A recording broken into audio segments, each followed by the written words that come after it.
Last week, I wrapped up another cross-country speaking engagement. I was in Boston, addressing an audience of 1,500.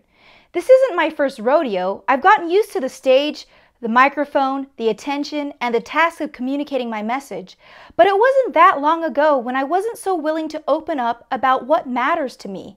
Given the current political climate in the US, whatever side of the political spectrum you're on, it feels more important than ever that we are being heard. We also have to work hard to really listen to one another. Trust me, I know it can be intimidating. I started school as an uninhibited child. I would raise my foot to ask a question, just like my classmates would raise their hands. However, as I transitioned to middle school and got thrust into classes with new people, raising my foot became a source of undue attention. It made me stand out as a target for potential mockery, simply because I was different. So I developed a new identity. I went from being the exuberant child who participated in class to the shy young girl who kept to herself. I suffered in that silence. Right now, it's easy to lose your voice if you're not careful. There are simply so many voices.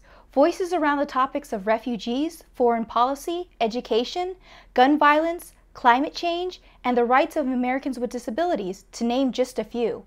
But that doesn't mean yours or my own aren't needed in the mix. Quite the contrary.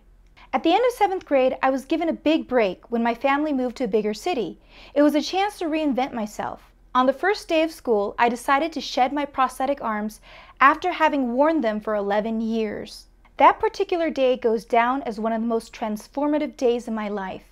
That was the day I made the decision to be myself.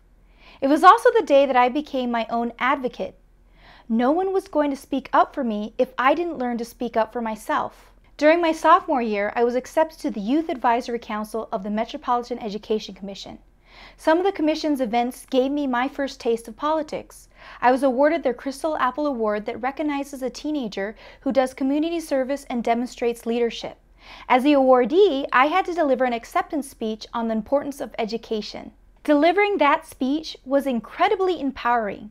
I realized in that moment that my voice could not only benefit me, but it could help make a difference in my community and possibly around the globe. I'm grateful for the opportunities I have to use my voice for the greater good. With Handicap International, I'm able to share the impact of inclusive education and the importance of disability rights globally. I've made my voice heard in the halls of the U.S. Senate buildings in Washington, D.C., urging U.S. senators to support the ratification of the Convention of the Rights of Persons with Disabilities, which they've yet to do. I've spoken to crowds in more than 20 countries, and the Right-Footed documentary is airing in more than 80 countries as I speak. My voice is being heard in more languages than I can count. But every voice matters, and you don't have to be an expert to raise yours.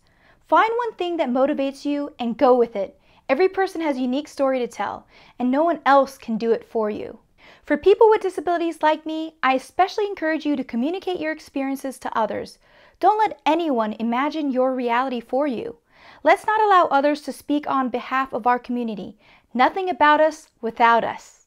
So please, find your core issue and speak out with passion. I'll be listening. Let me know what you're passionate about down in the comments. And remember, if you like this video, don't forget to hit that like button and subscribe so you don't miss my next video.